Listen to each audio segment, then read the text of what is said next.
بسم اللہ الحمدللہ الصلاۃ والسلام علی رسول اللہ.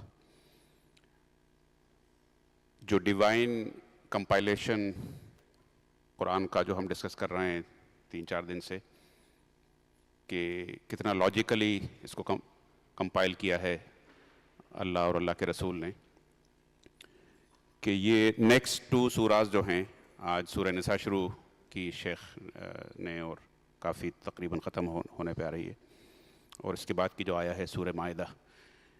تو پہلی جو 2 سوراز کور کی ہیں سورہ بقرہ اور آل عمران، دونوں میں مغضوب اور ضالین وہ 2 گروہ مین فوکس تھے، اور ان کو کمپلیٹ کرنے کے بعد انیشیلی ان کی چارج شیٹس اور ان کے جرم اور ان کے نگیٹو ٹریٹس، ان کی غلطیاں، ان کی کوتاہیاں، ان کی خرابیاں گنوانے کے بعد اب اللہ تعالیٰ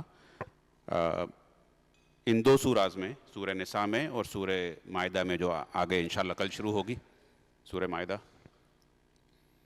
اس میں اللہ تعالیٰ فوکس کر رہا ہے مسلمانوں کو، اور نئی سوسائٹی کا کنسٹرکشن شروع ہو رہا ہے مدینے میں. تو اس لیے ضروری ہے کہ اس سوسائٹی کی بنیادیں، ان کی جو ایتھیکل فاؤنڈیشنز ہیں، ان کو بہت مضبوط کیا جائے.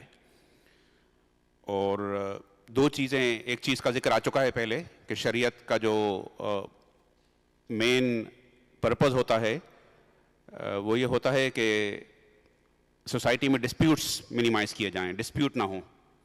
گھر سے لے کے، فیملی سے لے کے، خاندان سے لے کے، سوسائٹی سے لے کے نیشنز اور انٹرنیشنل ریلیشنز تک ڈسپیوٹ فری زندگی گزاری جائے. لیکن ظاہر ہے کہ انسان سیلفش ہوتا ہے، گریڈی ہوتا ہے، اور اسی سورہ میں آئے گا کہ خلق الانسان ضعیفا، کمزور بھی ہوتا ہے. تو اس کی وجہ سے وہ ایک دوسرے کے حق پہ، ایک دوسرے کی رائٹس پہ حملے کرتا ہے. تو شریعت کا ایک دوسرا پرپز یہ ہے، ایک تو یہ ہے کہ ڈسپیوٹ فری ہو، اور دوسرا یہ ہے کہ وہ کمزور سیکشن جو ہیں، ویکر سیکشنز جو ہیں سوسائٹی کے، ان کو پروٹیکٹ کرتی ہے شریعت. اس کا مین پرپز یہ ہوتا ہے. تو اس میں، اس سورہ میں 3 جو ویکر سیکشنز ہیں، weaker, please remember this, weaker not inferior, there is a difference. Inferiority الگ چیز ہوتی ہے اور ویکنیس الگ چیز ہوتی ہے. تو 3 چیزیں. سورہ کا نام ہی نساء ہے، مطلب وومن، تو ظاہر ہے کہ وومن کو اللہ تعالیٰ نے فزیکلی بھی اور ایموشنلی بھی کمزور بنایا ہے. تو ان کے حق کی، ان کے حقوق کی، ان کے رائٹس کی حفاظت کرنا، ان کو پروٹیکٹ کرنا، ایموشنلی بھی پروٹیکٹ کرنا، فزیکلی بھی پروٹیکٹ کرنا، اور فائنینشلی بھی پروٹیکٹ کرنا. لیکن اس سورہ کی جو شروعات ہوئی ہے 3 جو ویکر سیکشنز ہیں، وہ سب سے پہلے آرفنز کی، یتامہ، یتیموں کا پروٹیکشن، یتیموں کو ان کے حق دیے جائیں. چونکہ ظاہر ہے کہ جب کسی کا چھوٹے بچے ہوتے ہیں جن کا باپ اگر دنیا سے چلا جاتا ہے، تو ولچرز کی طرح، گدوں کی طرح ان کے اپنے رشتہ دار، ان کے آپس کے لوگ جو ہیں وہ چاہتے ہیں کہ ان کے مال کو ہڑپ کر جائیں، کھا جائیں. اس کو اس میں کافی تفصیل کے ساتھ ہائی لائٹ کیا گیا ہے. دوسرا سیکشن جو ہے وہ ہے سلیوز کا، غلاموں کا. ظاہر ہے کہ اب وہ کلاسیکل غلامی نہیں رہی ہے دنیا میں، جو اس زمانے میں جو باقاعدہ لوگوں کی بائنگ اینڈ سیلنگ ہوتی تھی غلاموں کی. لیکن بہرحال آج بھی اپریسڈ کلاس جو ہیں، مظلوم سیکشن ایک بڑا سوسائٹی میں ہے، جس کو کہ پاورفل لوگ، رچ اور پاورفل لوگ جو ہیں اس کو اپریس کرتے ہیں. ان کو پروٹیکٹ کرنے کے ڈیٹیلز کے احکام دیے گئے ہیں، ڈیٹیلڈ انسٹرکشنز.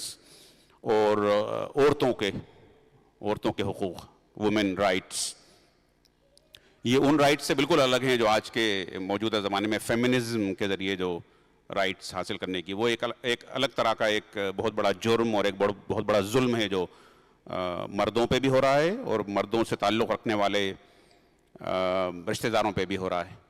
طرح طرح کے قانون بنا کے مردوں کو بھی اس کے ظلم کا شکار کیا جا رہا ہے، اور ہسبینڈ کے رشتہ داروں کا بھی. تو یہ براڈلی یہ ہے جو سورہ میں کور کیا گیا ہے. اس میں تزکیے کے تعلق سے، اس میں جو کہ سوسائٹی کو کنسٹرکشن کیا جا رہا ہے شروع سے بالکل مسلم سوسائٹی کو، تو اس میں 2 طرح کے تزکیے ہیں مسلمانوں کے لیے. پیوریفیکیشن، ایک پیوریفیکیشن ہے انڈیویجول پیوریفیکیشن، کہ میرے اندر جو خرابی ہے، میرے اندر جو کمیاں ہیں، اس کو میں کس طرح دور کروں, کس طرح منیمائز کروں, ایلیمنیٹ کروں. اور ایک ہوتا ہے سوسائٹی کا پیوریفیکیشن, سوسائٹی کا تزکیہ. وہ تزکیہ کس طرح کرتا ہے اللہ تعالیٰ کہ اس میں بڑی کلیئرٹی کے ساتھ اس میں منافقین کی کیریکٹرسٹکس, ان کی کوالٹیز آئی ہیں کہ بنیادی طور پہ وہ اس مسلمانوں کی ٹیم میں شامل ہو جاتے ہیں, مسلمانوں کے ساتھ آئیڈینٹیفائی کرتے ہیں اپنے آپ کو. جہاں جہاں ان کو لگتا ہے کہ یہ بہت ہی آسان ہمارے لیے زندگی گزر رہی ہے تو وہاں اپنے آپ کو مسلمان ثابت کرتے ہیں وہ. لیکن جہاں ان سے یہ ڈیمانڈ کی جاتی ہے, ایکسپیکٹیشن کی جاتی ہے کہ اپنے آپ کو اوور اسٹریچ کرو, تھوڑا زیادہ خرچ کرو اللہ کی راہ میں, زیادہ وقت دو اللہ کی راہ میں, زیادہ ایفرٹس دو اللہ کی راہ میں, اس وقت وہ بھاگ کھڑے ہوتے ہیں. یہ پوری کی پوری کلیئرٹی کے ساتھ اس سورہ میں اور آگے کی سورات میں بھی آئے گا جہاں پر کہ سوسائٹی کا تزکیہ, سوسائٹی کو پیوریفائی کیا گیا ہے. جیسے میں نے کہا ایک انڈیویجول پیوریفیکیشن ہوتا ہے کہ ہم اپنے اندر سے اپنی خرابیاں, اپنی گندگی, اپنی غلاظت صاف کریں, اور اسی طرح سے اللہ تعالیٰ سوسائٹی کی غلاظت صاف کرتا ہے, اس کی گندگی صاف کرتا ہے.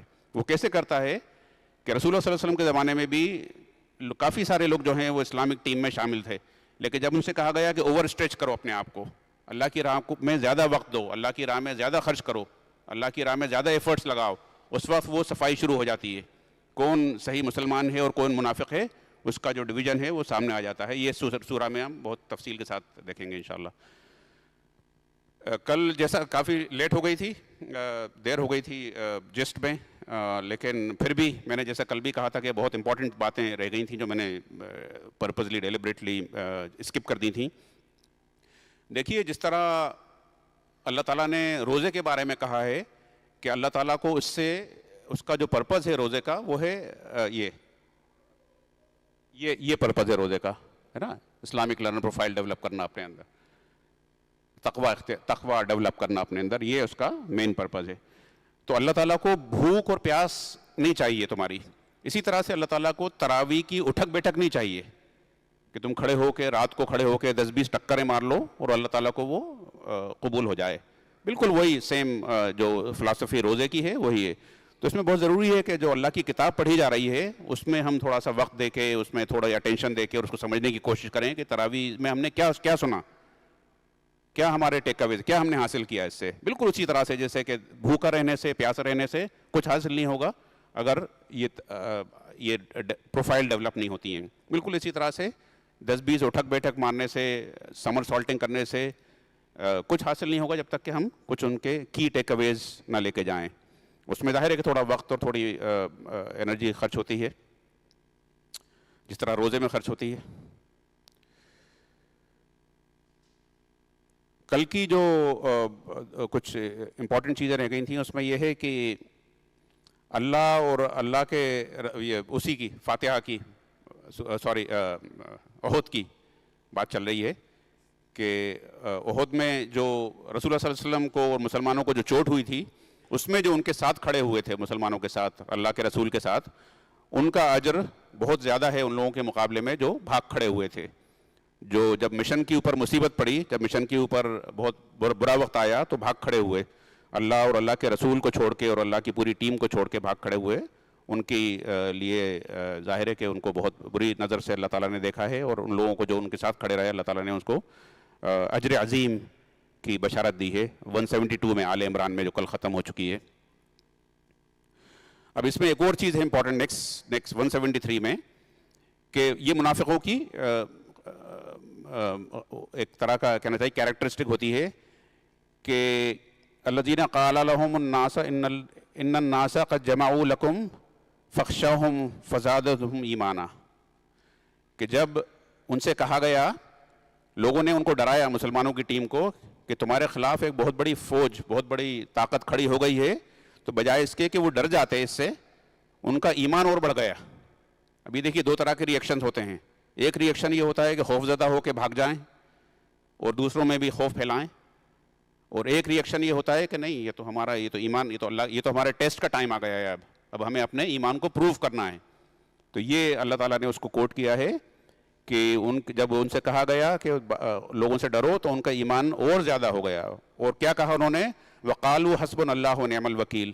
ہم سنتے ہیں روز, آج کل ہر روز غازہ کے بچے کو, بچیوں کو, عورتوں کو, مردوں کو, کہ دن رات ان کے اوپر بامبنگ ہو رہی ہے, وہ لوگ تعجب کرتے ہیں کہ کس طرح سے ان لوگ اتنی بڑی ظلم کے سامنے کھڑے ہوئے ہیں پہاڑ کی طرح. تو ہم سنتے ہیں نا ہر بار کہ ہر بچہ ہر بوڑھا جو ہے وہ ایک ہی اس کے زبان پہ ایک ہی الفاظ ہوتے ہیں, وہی ہوتے ہیں حسبنا اللہ و نعم الوکیل, حسبنا اللہ و نعم الوکیل, کہ اللہ تعالیٰ ہمارے لیے کافی ہے اور وہی ہمارا بہترین وکیل ہے. یہ سورہ آل عمران کی ایکچولی آیت ہے جس کو کہ دن رات وہ لوگ بیچارے ریپیٹ کر رہے ہیں مظلوم لوگ.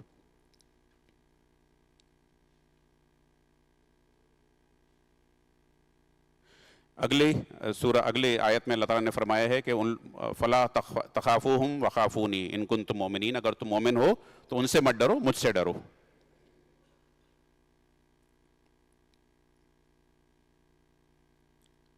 وہی سلسلہ جاری ہے کہ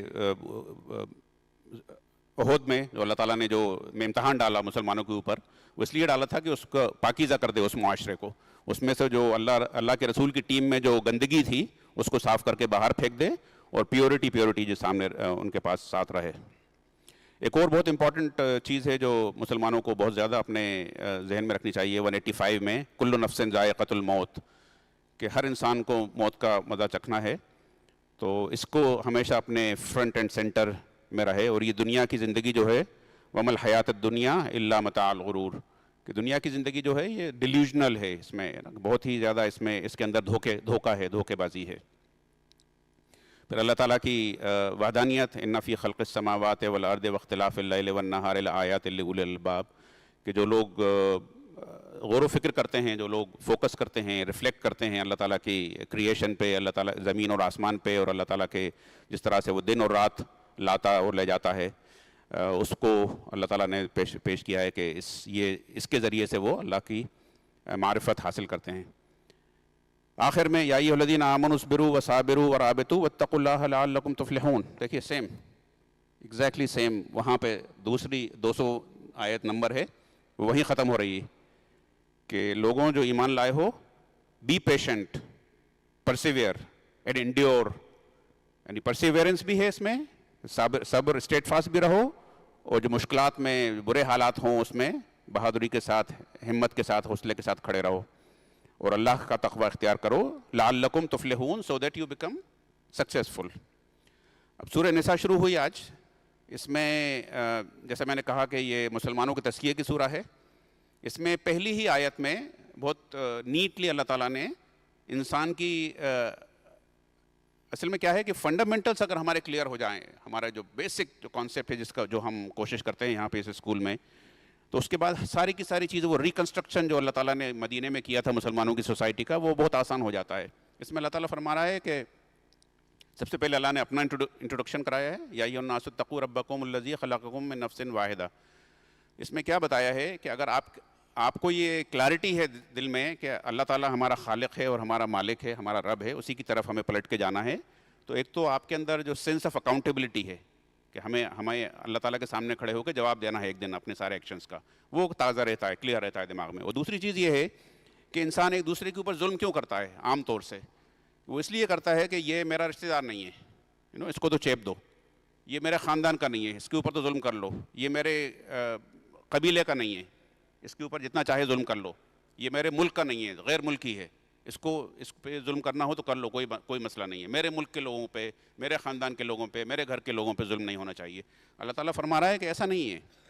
کیا فرما رہا ہے اللہ تعالیٰ کہ الذی خلقکم من نفس واحدہ وخلق منہا زوجہا وبث منہما رجالا وکثیرا والنساء, کہ تم لوگ ایک اماں اور ایک ابا سے پیدا ہوئے ہو. اگر تمہارا فادر اور مدر ایک ہے تو پھر تم الگ الگ کیسے ہو سکتے ہو, تم دوسروں کو غیر کیسے سمجھ سکتے ہو, تم یہ کیسے سوچ سکتے ہو کہ یہ میرا ہے اور یہ میرا نہیں ہے, یہ اپنا ہے اور یہ پرایا ہے. جس کی ہماری جو کہنا چاہیے ظلم کی, زیادتی کی اور انجسٹس کی اور بے انصافی کی جو شروعات ہوتی ہے وہیں سے ہوتی ہے.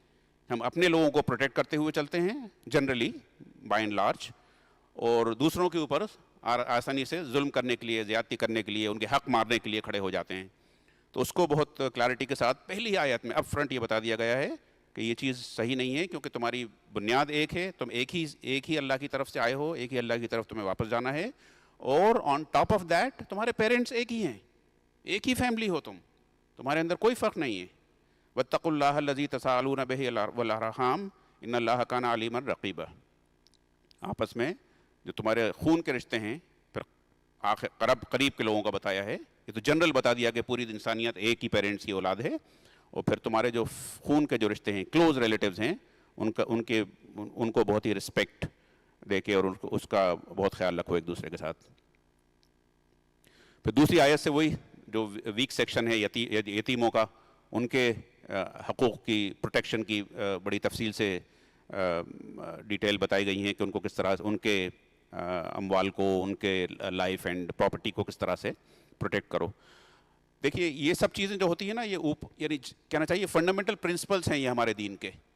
اسی کو بنیاد بنا کے میں نے ہمارے یہاں اسکول میں اس چیز کو ہائی لائٹ کیا ہے ابھی پچھلے کچھ دنوں میں، کہ دو پارٹیز ہوتی ہیں. ایک پاورفل ہوتی ہے جس کے پاس کی طاقت ہوتی ہے، پاور ہوتا ہے، اور ایک ہوتی ہے ویک سیکشن.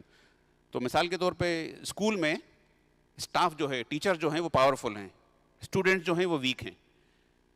تو اسٹوڈنٹس کے رائٹس کو پروٹیکٹ کرنا، ان کے لیے کیا بہتر ہے، ان کے لیے what is best for them, اس کو پروٹیکٹ کرنا جو ہے یہ بالکل اسی اصول سے نکل کے آتی ہے یہ چیز، جو یہ اللہ تعالیٰ جو ہمیں سورہ نساء میں بتا رہا ہے کہ ویکر سیکشن جو ہیں سوسائٹی کے، کمیونٹی کے، انسٹیٹیوشن کے، ان کو کس طرح سے پروٹیکٹ کرنا چاہیے، ان کے انٹرسٹ کو، ان کی جو ضروریات ہیں ان کو کس طرح بہتر سے بہتر طریقے سے ان کو پرائرٹی دینا چاہیے. پرائرٹی اور فوکس جو ہے ہمارا ویکر سیکشن پہ ہونا چاہیے. اب یہاں ہم یہ کھڑے ہو کے کہیں کہ یہاں ہمارے پاس تو یتیموں کا کوئی سسٹم نہیں ہے، تو ہم اس کو اس چیز کو کیسے پریکٹس کریں؟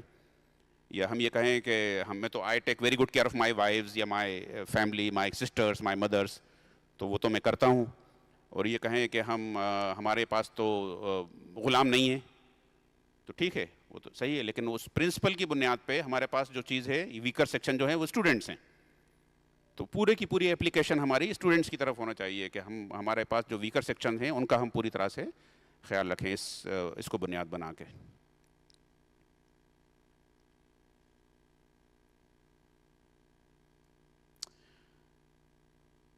یہ جو برائڈل گفٹ ہوتا ہے جو ہم نکاح کے، اس میں نکاح اور طلاق کے احکامات ہیں کافی تفصیل سے.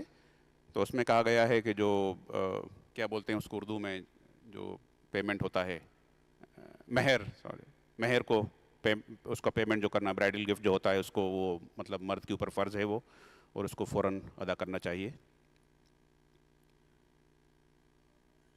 اس میں وراثت کے احکام ہیں بڑی تفصیل سے، جو پیرنٹس جو ہیں وہ چھوڑ کے جاتے ہیں اپنی اولاد کے لیے، کس طرح سے اس کا ڈویژن ہونا چاہیے. اس میں کسی طرح کی سیم ایسا نہ ہو کہ بڑا بھائی جو ہے پاورفل ہے، یہ دو تین اکٹھے ہو کے پاورفل ہو گئے اور وہ سب کھا پی جائیں، اور جو بہنیں ہیں خاص طور سے جو سیم پرنسپل کے، جن کے جو ویک ہیں، جو کھڑے ہو کے لڑ نہیں سکتی یا اپنا حق نہیں مانگ سکتی، ان کا حق جو ہے کھا کے اور بیٹھ جائیں. اس کی کافی ڈیٹیل میں اس کو بتایا گیا ہے. بلکہ سورہ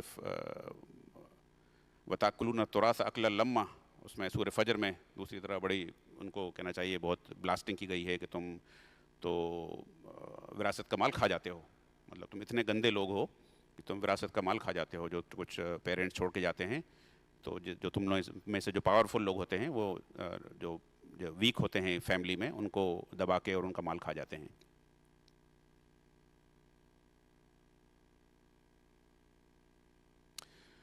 اور انہی وراثت کے احکام کے ساتھ ساتھ یہ فرمایا گیا ہے کہ وَمَن يَعْصِ اللَّهَ وَرَسُولَهُ وَيَتَعَدَّ حُدُودَهُ يُدْخِلْهُ نَارًا خَالِدِينَ فِيهَا وَلَهُ عَذَابٌ مُهِينٌ. ہمیشہ کے لیے آگ میں رہیں گے یہ لوگ، ان کے لیے کوئی ہیومیلیٹنگ پنشمنٹ ہے. اور توبہ کے تعلق سے کل بھی یہ بات آئی تھی کہ انسان کمزور ہے، اس سے غلطیاں ہو جاتی ہیں، لیکن اللہ تعالیٰ اس توبہ کو قبول کرتا ہے جو فوراً کر لی جائے. فوراً جب بھی ہم سے کوئی غلطی ہو تو وی انسٹنٹلی ٹرن ٹو اللہ سبحانہ و تعالیٰ. انما التوبۃ علی اللہ الذین یعملون السوء بجہالۃ ثم یتوبون من قریب فاولئک یتوب اللہ علیہم وکان اللہ علیما حکیما، کہ وہ فوراً اللہ کی طرف رجوع کرتے ہیں.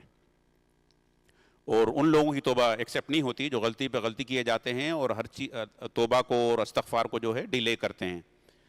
ان لوگوں کی توبہ اللہ تعالیٰ نے کہا کس کی قبول ہوتی ہے کس کی نہیں ہوتی، اللہ تعالیٰ نے بڑی کلیئرٹی کے ساتھ بتا دیا ہے.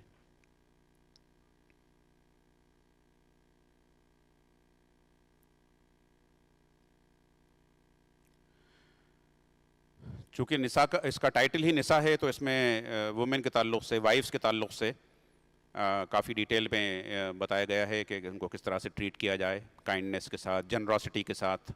یہ تمام چیزیں یہاں سامنے نظر آ رہی ہیں. کمپیشن، جنراسٹی، یہ پوری کی پوری چیزیں ہمارے یہاں I S P learner profile میں موجود ہیں، جس کو ہم کوشش کر رہے ہیں کہ اپنے اندر بھی پیدا کریں اور ہمارے اسٹوڈنٹس کے اندر بھی. پھر 23 میں کافی تفصیل سے اللہ تعالیٰ نے وہ حرمت والے رشتے بتائے ہیں کہ کن سے نکاح نہیں ہو سکتا، ورس نمبر 23 میں.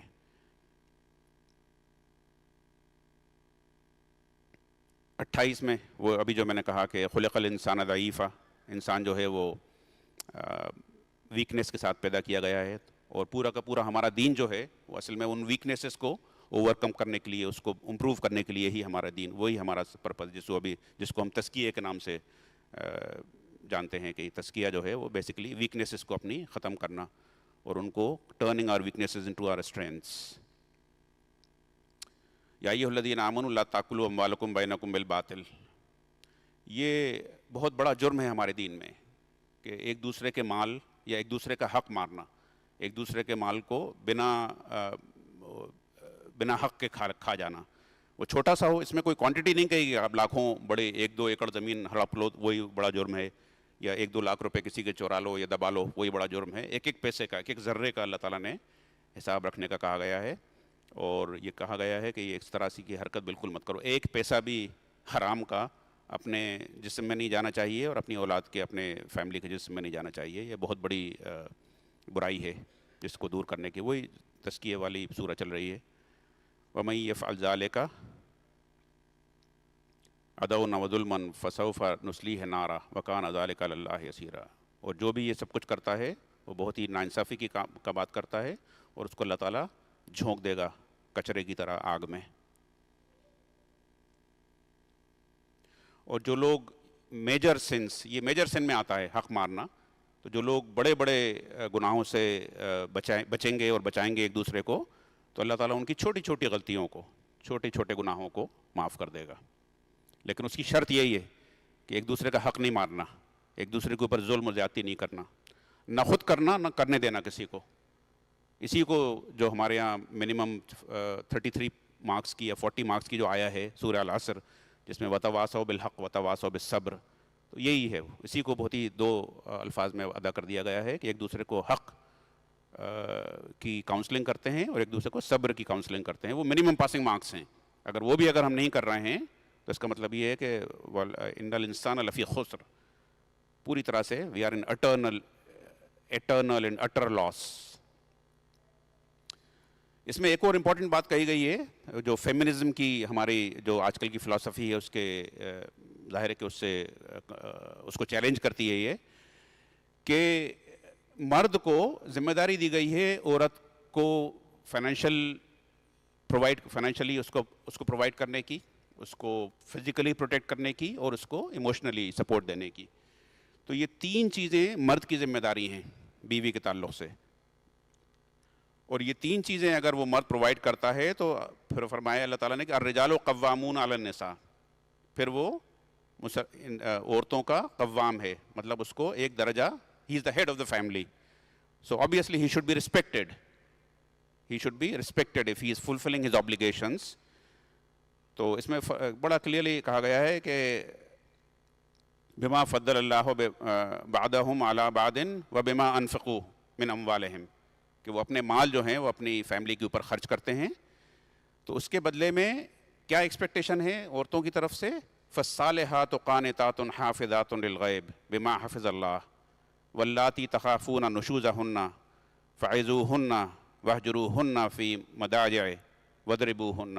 اس میں اب تفصیل سے بتایا گیا ہے کہ پھر اگر مرد اپنا شوہر، ہسبینڈ اگر fulfilling his duties, then the righteous women are devoutly obedient. Obedience کی ایکسپیکٹیشن ہے ایک جنتی عورت سے، ایک اللہ سے ڈرنے والی عورت سے، اللہ کے سے ڈرنے والی بیوی سے. So righteous women are devoutly obedient کہ وہ اپنے شوہروں کی بات سنتی ہیں, ان کو عزت دیتی ہیں. گارڈنگ ان دا ہسبینڈز ایبسنس, کہ اللہ تعالیٰ کی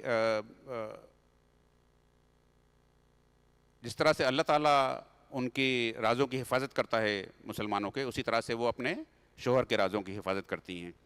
لیکن اگر وہ ایروگنس کے ساتھ, لیکن اس کا جو ورڈ ہے اس میں عربی میں نشوز کہا گیا ہے. نشوز اس کو نہیں کہتے کہ آپ کی کسی بات کو کسی بیوی نے ایک دم منع کر دیا کہ آج میں کھانا, فار ایگزامپل آج میں کھانا نہیں بناؤں گی, آج میں یہ کام نہیں کروں گی, یہ نشوز نہیں ہوتا. نشوز یہ ہوتا ہے کہ وہ آپ کے سامنے کنٹینیوسلی ریگولرلی اکڑ کے کھڑی ہو جائے عورت, آپ کی اتھارٹی کو چیلنج کرے as a head of the family. اس کو نشوز کہتے ہیں ہمارے یہاں, ہمارے شریعت کی پارلانس میں, شریعت کی ٹرمینالوجی میں. اس کے بارے میں کہا گیا ہے کہ دس از ان ایکسیپٹیبل بیہیویئر, یہ چیز قابل قبول نہیں ہے ہمارے دین میں. مرد ایسا نہیں ہے کہ مرد کو قابل قبول نہیں, اللہ کو قابل قبول نہیں ہے. اٹس ناٹ ایکسیپٹیبل بائی اللہ سبحانہ و تعالیٰ. تو اس طرح کی عورتوں کو پہلے نصیحت کرو, counsel them, advise them first stage میں. سیکنڈ اسٹیج میں ان سے ڈسٹینس, فزیکل ڈسٹینس کر لو. اگر کاؤنسلنگ کی زبان اور ان کاؤنسلنگ کی ایفرٹ جو ہیں اس کامیاب نہیں ہو رہی ہیں, سیکنڈ اسٹیج یہ ہے کہ ان کو فزیکلی ڈسٹینس کرو. تھرڈ اسٹیج یہ ہے کہ ان کے ساتھ کچھ کوئرس کر سکتے ہیں. یعنی مارنا پیٹنے کا مطلب یہ نہیں ہوتا کہ آپ لکڑی اٹھا کے شروع ہو گئے, بلکہ یہ ہے کہ ان کو اس طرح یہ احساس دلایا جائے کم سے کم کہ یہ اپنی لائن کراس کر رہی ہیں اب, صرف اس پرپز کے لیے, not for physically assaulting them, not for physically hurting them, but to make them feel that now you are crossing the line. اور اس کے بعد پھر وہ نوبت آتی ہے جب اس کے تیسرے اس اسٹیج کے بعد بھی اگر یہ لگتا ہے کہ نہیں یہ ہمارے جو میاں اور بیوی کے تعلقات جو ہیں وہ بہتری کی طرف نہیں ہو رہے ہیں, then you bring to one individual from the wife's side اور ایک شوہر کی طرف سے, اور پھر وہ بیٹھ کے یہ طے کریں کہ اب یہ ان دونوں کے بیچ جو ڈسپیوٹ ہے وہ اس کا کوئی سلوشن ہے, ریزالو ہو سکتا ہے کہ نہیں ہو سکتا. یعنی ہمارے یہاں طلاق کا جو کانسیپٹ جو یہاں آج مسلمانوں میں جو کانسیپٹ کیا ہے, بلکہ ایک طرح کی اگنورینس ہے, ہائیسٹ لیول آف اگنورینس, وہ اس کا ہمارے دین سے کوئی تعلق نہیں ہے. بہت ہی, چونکہ یہ بہت بڑا رشتہ ہوتا ہے, اس سے خاندان, بچے, دو فیملیز اور پورا معاشرہ اس سے, سوسائٹی پوری اس سے کنیکٹڈ ہوتی ہے, انسٹیٹیوشنز کنیکٹڈ ہوتے ہیں.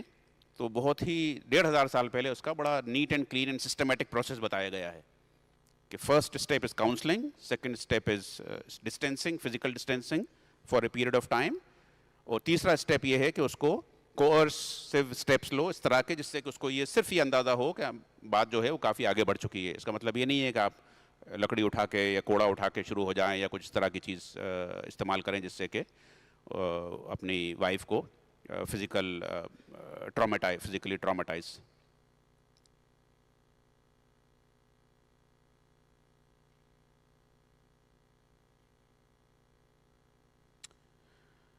منافقوں کے بارے میں پھر سے یہ فرمایا گیا ہے کہ وہ کافی اسٹنجی ہوتے ہیں, بخیل ہوتے ہیں.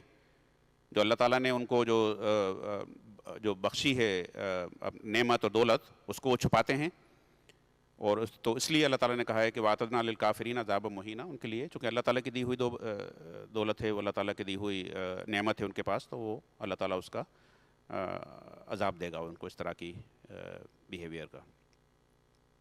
اگر وہ اللہ اور اللہ کے رسول, اللہ اور یوم آخرت پر ایمان رکھتے تو وہ ضرور اللہ کی راہ میں خرچ کرتے. یہ ان کی یعنی ایمان کا جو پروف ہے, اللہ پہ ایمان اور اللہ کی اور آخرت پہ ایمان کا پروف ہے کہ اللہ کی راہ میں خرچ کرنا. اور جب ان سے کہا جائے کہ increase your time, increase your efforts, increase your commitment, تو وہ ہمیشہ اللہ تعالیٰ کی راہ میں سب چیزیں اپنی زیادہ سے زیادہ کنٹریبیوٹ کرنے کے لیے تیار رہتے ہیں.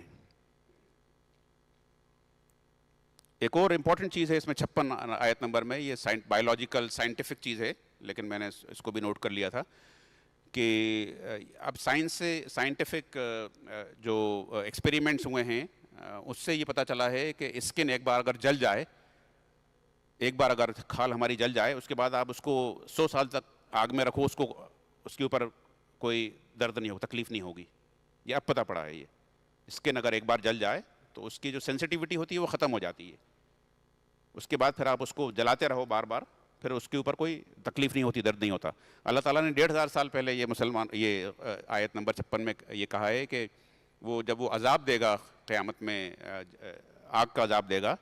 سبحان اللہ. یعنی صرف ایک آیت کو پڑھ کے اگر سائنٹیفک کمیونٹی صرف ایک آیت کو پڑھ کے وہ پوری کی پوری اللہ پہ ایمان لا سکتی ہے. لیکن ظاہر ہے کہ اس اینگل سے وہ سائنٹیفک کمیونٹی جو ہے وہ کبھی بھی چیزوں کو نہیں دیکھتی. اللہ تعالیٰ فرماتا ہے کہ وہ ہم اس کو، ان کی کھالوں کو ایک بار جلائیں گے، اور جب وہ ایک بار جل چکی ہوں گی تو ایسا نہیں ہے کہ اس کو 100-200 سال کے لیے اس کو آگ میں چھوڑ دیں گے، پھر سے نئی کھال ڈالیں گے ٹو ریپیٹ دا پین، تکلیف کو دوبارہ دینے کے لیے. پھر 3 بار، پھر جب وہ کھال جل جائے گی تو پھر دوبارہ نئی کھال دیں گے، نئی اسکن ڈالیں گے. پھر وہ جل جائے گی تو پھر نئی اسکن ڈالیں گے. یہ ہے عذاب نار کی اللہ تعالیٰ کی کلیریفیکیشن. اللہم اجرنا من النار، اللہم اجرنا من النار، اللہم اجرنا من النار، اللہم اجرنا من النار.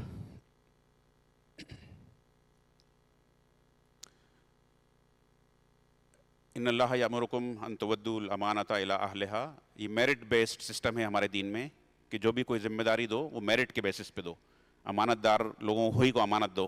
خائنوں کو، مجرموں کو، ظالموں کو ان کے ہاتھ میں اگر تم امپورٹنٹ رسپانسبلٹیز یا امپورٹنٹ مشن ان کے حوالے کرو گے تو اس کو وہ دیمک کی طرح چاٹ جائیں گے. یہ آیت نمبر 58 میں بڑی کلیئرٹی کے ساتھ کہا گیا ہے. اور جب لوگوں کے ساتھ فیصلہ کرو تو اس کی بنیاد بھی صرف جسٹس ہو، only based on justice, no nepotism, کسی طرح کی personal connections, personal friendships, personal emotions, کوئی چیز بیچ میں نہیں آنا چاہیے. Pure and brutal justice, brutal justice کا سسٹم ہے ہمارے دین میں.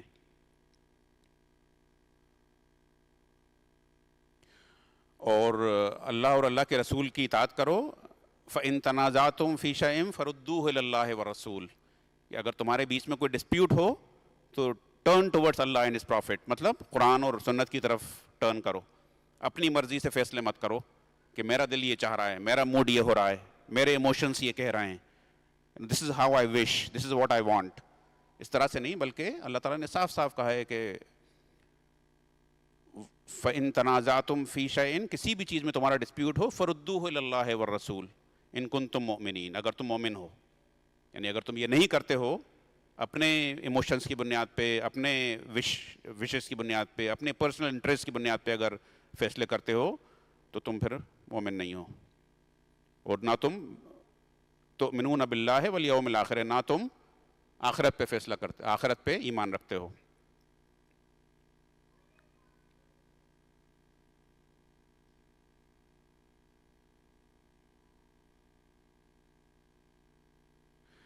ایک امپورٹنٹ چیز ہے جو اس وقت مسلمانوں میں میرٹل ڈسپیوٹ کے تعلق سے خاص طور سے ہو رہی ہے، جس کو کہ میں بہت ہائی لائٹ کرنے کی کوشش کرتا ہوں based on my personal terrible experiences in life, کہ اگر ہم واقعی اللہ پہ ایمان رکھتے، اللہ پہ اور اللہ پہ ایمان رکھتے ہیں، تو اگر خدا نہ کرے، اللہ نہ کرے، دو لوگوں میں سے کوئی ایک اپنے دوسرے کے اوپر کوئی بہت زیادہ ظلم بھی کر رہا ہے، یعنی یہ معلوم ہے کہ میاں بیوی پہ یا بیوی میاں پہ ظلم کر رہی ہے، تو اگر دونوں اللہ اور آخرت پہ ایمان رکھتے ہیں تو وہ ایسا کر ہی نہیں سکتے، پہلی بات. لیکن اگر ایک پارٹی دونوں میں سے ویک ہے اور وہ ایسا کر رہی ہے تو دوسری پارٹی کو یہ سوچنا چاہیے کہ میں تو آخرت میں تو اللہ پہ ایمان رکھتا ہوں یا رکھتی ہوں، میں تو آخرت میں اللہ کے سامنے ایک عدالت آنے والی ہے، وہاں کھڑا ہونے والا ہوں یا کھڑی ہونے والی ہوں، تو مجھے سارے کے سارے اپنے بدلے، اپنے فیصلے جو اسی دنیا میں نہیں کرا لینا. اس کا نتیجہ کیا ہوتا ہے کہ آج کل بہت بڑی تعداد میں مسلمان جو ہیں وہ پولیس اور کچہری کورٹ کر رہے ہیں اور بہت اپنے اوپر بھی ظلم کر رہے ہیں اور معاشرے پہ بھی بہت بڑا ظلم کر رہے ہیں، بہت ظلم توڑ رہے ہیں ایک دوسرے پہ. تو یہ اس بات کا ثبوت ہے کہ وہ نہ وہ اللہ پہ ایمان رکھتے ہیں نہ وہ آخرت پہ ایمان رکھتے ہیں. اگر وہ اللہ پہ ایمان رکھ رہے ہوتے یا آخرت پہ ایمان رکھ رہے ہوتے تو وہ کبھی اس طرح کی حرکت نہیں کرتے کہ اپنے اوپر بھی ظلم کر رہے ہیں اور معاشرے سوسائٹی پہ بھی ظلم کر رہے ہیں. ڈاکے، عورتیں باقاعدہ ڈاکے ڈال رہی ہیں اپنے مردوں کی حق اور حلال کی کمائی پہ، اپنے انوسینٹ ہسبینڈس کو اور ان لاز کو جھوٹے الزام میں جا کے اور ان کو پھنسایا جا رہا ہے اور ان کے اوپر ظلم زیادتی کرائی جا رہی ہے پولیس اور کورٹ اور کچہری کے ذریعے. ہر جگہ ہو رہا ہے، صرف انڈیا میں نہیں، باہر بھی ایسا ہی ہو رہا ہے. تو اس سے اللہ کی پناہ مانگنا چاہیے کسی بھی نیک سچے مسلمان کو، اگر وہ اللہ اور قیامت پہ اور آخرت پہ ایمان رکھتا ہے، کہ اگر میرے ساتھ کوئی ظلم ہو رہا ہے، زیادتی بھی ہو رہی ہے، تو میں اس کا مجھے اللہ تعالیٰ کے اللہ کی عدالت میں جا کے وہاں میں فیصلہ کرا لوں گا، یہاں مجھے اس طرح کے ظلم زیادتی کے چکر میں پڑنے کی ضرورت نہیں ہے۔ ابھی ایک چیز یہاں نئی بہت جلدی آنے والی ہے اس ملک میں، وہ ہے کامن سول کوڈ۔ آپ کے جو ذاتی قانون ہیں، آپ کے جو مسلم پرسنل لا ہے، اس کو جو ہے اس کو پوری طرح سے ختم کرنے کی کوشش کی جا رہی ہے۔ تو میرا ذاتی مشورہ یہ ہے کہ خاص طور سے مسلمانوں کو، کہ نکاح اور طلاق کے تعلق سے ہمارے یہاں اللہ کا شکر ہے ہمارا دین بڑا پریگمیٹک ہے، اس میں جو نکاح نامہ ہے وہ ایکچولی کانٹریکچول ایگریمنٹ، کانٹریکٹ ہے وہ بٹوین ہسبینڈ اینڈ وائف۔ پہلے دن سے 1500 سال پہلے سے جب لوگوں نے میریٹل کانٹریکٹ کے بارے میں تصور بھی نہیں کیا ہوگا، اس زمانے سے ہمارے یہاں اسلام میں جو نکاح نامہ جس کو بولتے ہیں وہ میریٹل کانٹریکٹ ہے۔ تو وہ اس کانٹریکٹ کو لیگل فارم دے کے، اور جو چاہیں لڑکا اور لڑکی، گرل اور بوائے، اپنی اپنی کنڈیشنز اس میں ڈال سکتے ہیں، اور اس میں یہ کلیئرٹی کے ساتھ اگر اللہ اور اللہ کے رسول پہ اور آخرت پہ ایمان رکھتے ہیں، اور بڑی کلیئرٹی کے ساتھ یہ کنڈیشنز رکھ سکتے ہیں کہ ہم مسلمان ہیں، ہم آخرت پہ ایمان رکھتے ہیں، ہم آخرت کی عدالت پہ ایمان رکھتے ہیں، ہم اپنے کسی بھی ڈسپیوٹ کو یہاں کی کسی عدالت میں، کسی پولیس میں، کسی اس میں کچہری میں، کورٹ میں نہیں لے کے جائیں گے۔ ہم اگر خدا نہ کرے، اللہ نہ کرے ہمارے ساتھ کچھ ایسی چیز ہوتی ہے، تو ہم یہ کانٹریکٹ میں لکھ رہے ہیں شادی سے پہلے کہ ہم اپنے ڈسپیوٹ جو ہیں وہ اللہ کے سامنے، اللہ کی عدالت میں آخرت کے دن لے کے جائیں گے۔ تو اس سے دونوں چیزیں ہوں گی، اپنا ایمان بھی پریزرو کر سکتے ہیں، ہم اس کو بچا کے رکھ سکتے ہیں، اپنے دین کو بھی، اور جو ظالموں کی، مجرموں کی جو چالیں ہیں، جس طرح سے وہ بیک ڈور انٹری سے ہماری سوسائٹی کو، معاشرے کو تباہ و برباد کرنا چاہتے ہیں، مسلم پرسنل لا کو ختم کرنا چاہتے ہیں، اس کو بھی ہم ذاتی طور پہ ایک دوسرے کے ساتھ کانٹریکٹ کر کے اس کو ہم پریزرو کر سکتے ہیں، اس کو ریٹین کر سکتے ہیں ہم۔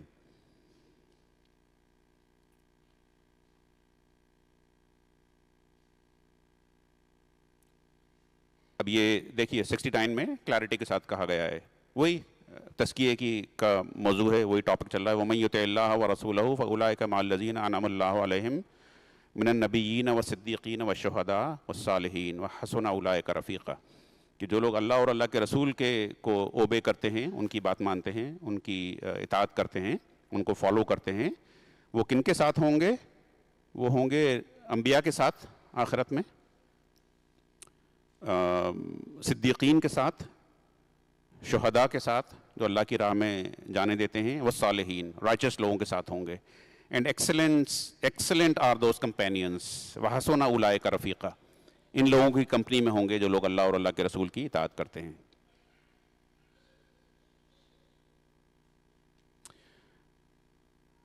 منافقوں کی پھر سے بات چھیڑ دیتا ہے اللہ تعالیٰ مسلمانوں کو نصیحت کرنے کے بعد، کہ جب بھی کوئی ان کے اوپر مسلمانوں کے اوپر کوئی مصیبت آتی ہے، کوئی برا وقت آتا ہے، تو کہتے ہیں کہ اچھا ہوا میں ان کے ساتھ نہیں تھا، اچھا ہوا میں اس دن نہیں تھا ان کے ساتھ، اچھا ہوا میں ان کی کمپنی میں نہیں تھا یا نہیں تھی۔ تو وہی کہ اللہ کی راہ میں مصیبتوں سے بچنے، اللہ تعالیٰ کی راہ میں زیادہ قربانیاں دینے سے اور ان چیزوں سے بچتے ہیں وہ، اس کو اللہ تعالیٰ نے اس سورہ میں کافی ہائی لائٹ کیا ہے۔ لیکن اگر مسلمانوں کے اوپر کوئی اچھا وقت آتا ہے، کوئی اچھی چیز ان کے ساتھ آتی ہے، تو اس کو وہ شیئر کرنے کے لیے کھڑے ہو جاتے ہیں، ویکنس کی نشانی ہے۔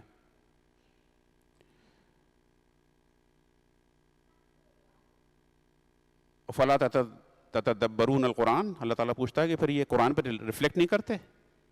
ابھی جو ہم کر رہے ہیں الحمدللہ، اس وقت جو ہم کر رہے ہیں، یہ اللہ تعالیٰ پوچھ رہا ہے کہ یہ لوگ قرآن پر ریفلیکٹ نہیں کرتے بیٹھ کے، بس تیزی میں اس کو سن کے اور بھاگ کھڑے ہوتے ہیں، ان کو نہیں پتا کہ ابھی کیا پڑھا گیا ہے، کیا سنایا گیا ہے، کیا نصیحت کی گئی ہے ان لوگوں کو۔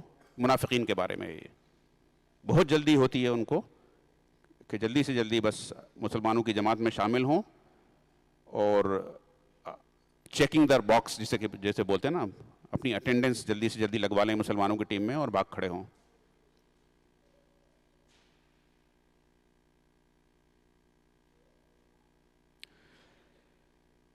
فما لکم فی المنافقین فئتین واللہ ارکسہم بما کسبوا اتریدون ان تہدوا من اضل اللہ وَمَن يُضْلِلِ اللَّهُ فَلَن تَجِدَ لَهُ سَبِيلًا، کہ یہ ان کی حرکتوں کی وجہ سے پھر اللہ تعالیٰ ان کو ہدایت نہیں دیتا، صحیح ہدایت، صحیح راستے کی ہدایت نہیں دیتا۔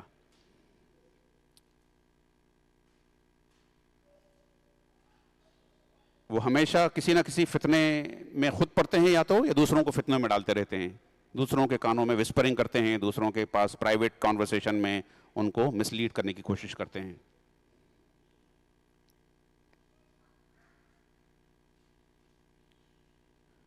یہ فرمایا گیا ہے کہ جو لوگ اللہ کی مشن کے لیے جد و جہد کرتے ہیں، اسٹرگل کرتے ہیں، ایکسٹرا ہارڈ ورک کرتے ہیں، ایکسٹرا پیسے خرچ کرتے ہیں، ایکسٹرا ٹائم دیتے ہیں، وہ ان کے برابر نہیں ہو سکتے جو اللہ کی راہ میں ایکسٹرا کنٹریبیوٹ نہیں کرتے۔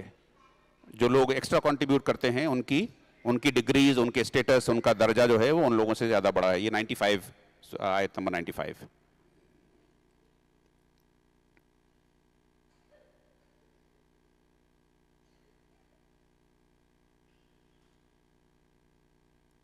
ہجرت کے بارے میں فرمایا گیا ہے کہ اگر تم اپنے دین پہ نہیں چل سکتے ہو، اگر تم ظلم اور زیادتی کے اور مجرمانہ سوسائٹی میں گھرے ہوئے ہو، تو تم دوسری جگہ ہجرت کر کے چلے جاؤ۔ ہجرت کا جو کانسیپٹ ہے ہمارے یہاں، وہ ڈالر کمانے کے لیے ہجرت نہیں ہے۔ وہ ہجرت کا جو کانسیپٹ، دینی کانسیپٹ جو ہے، وہ صرف اپنے دین کے لیے ہے۔ تو ڈالر کمانے جانا کوئی اپنے آپ میں کوئی گناہ کی بات نہیں ہے، لیکن ہجرت جو ہے، دینی ہجرت جو ہے، وہ صرف دین کے لیے ہے، دین کے کام کے لیے، یا اگر اللہ تعالیٰ توفیق دے، نوازے، تو جو ڈالر کما کے لائے ہیں وہ بھی اللہ کی راہ میں خرچ کرنے کے لیے۔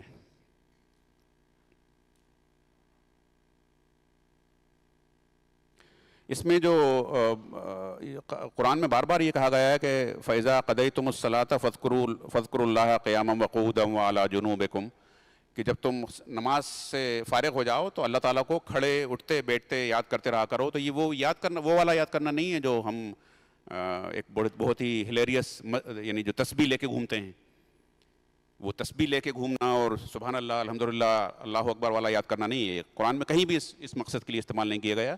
قرآن میں جس مقصد کے لیے استعمال کیا گیا ہے وہ یہ ہے کہ جب آپ نماز ختم کر لی آپ نے، اور اب آپ کے اوپر نیکسٹ اسٹیپ جو ہے، فوراً آپ کے پاس دو آپشن آئے ہیں، ایک آنیسٹی کا ہے، ایک ڈس آنیسٹی کا ہے، ایک ایمانداری کا ہے، ایک بے ایمانی کا آپشن ہے۔ تو آپ اس وقت اللہ کے کو یاد کر کے آپ آنیسٹی کا آپشن چوز کر رہے ہیں۔ یہ ہے اللہ کا ذکر کرنا۔ ایک آپشن، ایک چیز آپ کے پاس آئی ہے صبر کی اور ایک بے صبری کی، تو آپ بے صبری چھوڑ کے صبر کر رہے ہیں۔ ایک آپشن آیا ہے آپ کے پاس کریج کا اور کاورڈس کا، کہ آپ کے اوپر آپ کو کریجس کوئی اسٹیپ لینا ہے اور ایک بزدلی کا اسٹیپ لینا ہے، تو آپ کو کریج کا اسٹیپ، یہ نام ہے اللہ کا ذکر کرنے کا۔ یہ نہیں ہے کہ آپ تسبیح لے کے بیٹھ گئے ایک نماز سے دوسری نماز تک اور آپ اس کو سمجھ رہے ہیں کہ اللہ کا ذکر کر رہے ہیں، وہ اللہ کا ذکر نہیں ہے۔ اللہ کا ذکر یہ ہے۔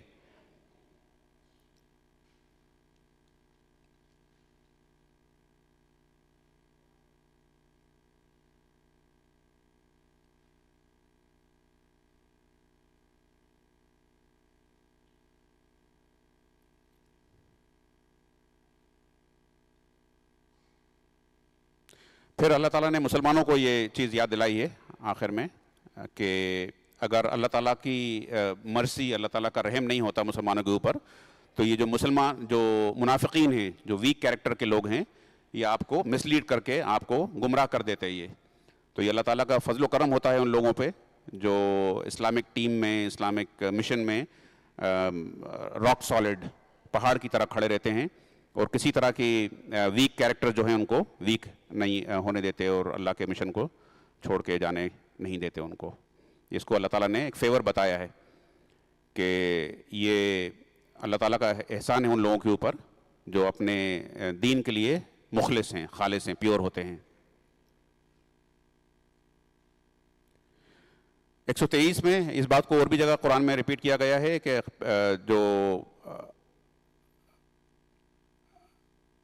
جنت ہے یہ تمہاری وشفل تھنکنگ سے نہیں ملے گی تمہیں، میری خواہش ہے کہ جنت میں پہنچ جاؤں تو مجھے جنت مل جائے گی۔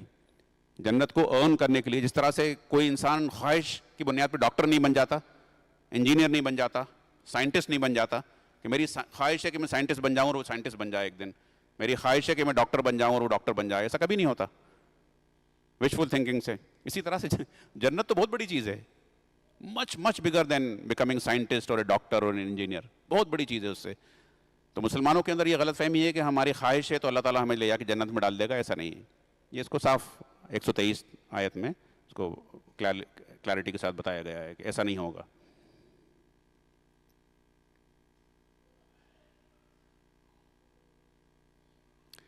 ایک اور بہت امپورٹنٹ چیز ہے خاتمے کی طرف کہ جسٹس بہت کی فیکٹر ہے ہمارے دین کا. Justice brutal justice. اس میں کہا گیا ہے کہ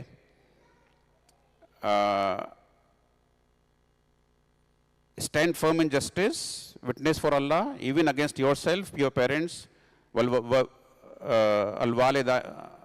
الوالدین والاقربین, انفسکم او الوالدین والاقربین. اپنے آپ کے خلاف اگر کوئی بات بولنا ہو تو عدل کی بات کرو, خود کے خلاف. اپنے پیرنٹس کے خلاف کوئی بات بولنا ہو تو عدل کی بات کرو, اور اپنے رشتہ داروں کے خلاف کوئی بات بولنا ہو تو عدل کی بات کرو. بنیاد یہ نہیں ہونا چاہیے کہ وہی سیم چیز کہ یہ میرا بھائی ہے تو اس کی تو میں غیر انصاف کی بات بھی جو ہے اس کے لیے کروں گا, یہ میری بہن ہے تو اس کے لیے میں غیر انصاف کی بات کروں گا. بہت کلیئرٹی کے ساتھ اللہ تعالیٰ نے بار بار اس چیز کو ریپیٹ کیا ہے کہ ہم جو ہے ہمیشہ جسٹس کی بنیاد پہ اپنی بات رکھیں, ریلیشنز کی بنیاد پہ نہیں, اپنے پرسنل کنیکشن کی بنیاد پہ نہیں, اپنی فرینڈشپ کی بنیاد پہ نہیں. آخر میں لاسٹ ورس میں اللہ تعالیٰ نے بیوٹیفل ما یفعل اللہ بعذابکم ان شکرتم وآمنتم وکان اللہ شاکرا علیما. سچ اے بیوٹیفل ورس. اللہ تعالیٰ نے مسلمانوں کو ایڈریس کر کے کہا ہے کہ اللہ تعالیٰ کو کیا پڑی ہے کہ اللہ تعالیٰ تمہیں عذاب دے, کیا پڑی ہے تمہیں, تم اپنے ہاتھوں سے عذاب کما رہے ہو. ما یفعل اللہ بعذابکم ان شکرتم وآمنتم. اگر تم دیکھیے grateful, if you are gratitude, دیکھیے اگر تم یہ ہوتے, تمہارے اندر گریٹیٹیوڈ ہوتا, تمہارے اندر شکر گزاری ہوتی, اور تم ایمان والے ہوتے, یہ فرسٹ پلر, یہ چیزیں اگر تمہارے اندر ہوتی تو اللہ تعالیٰ کو کیا پڑی ہے تمہیں عذاب دینے کی. Beautiful conclusion of this today's تراویح. اقول قولی ھذا واستغفر اللہ لی ولکم ولسائر المؤمنین. السلام علیکم ورحمۃ اللہ.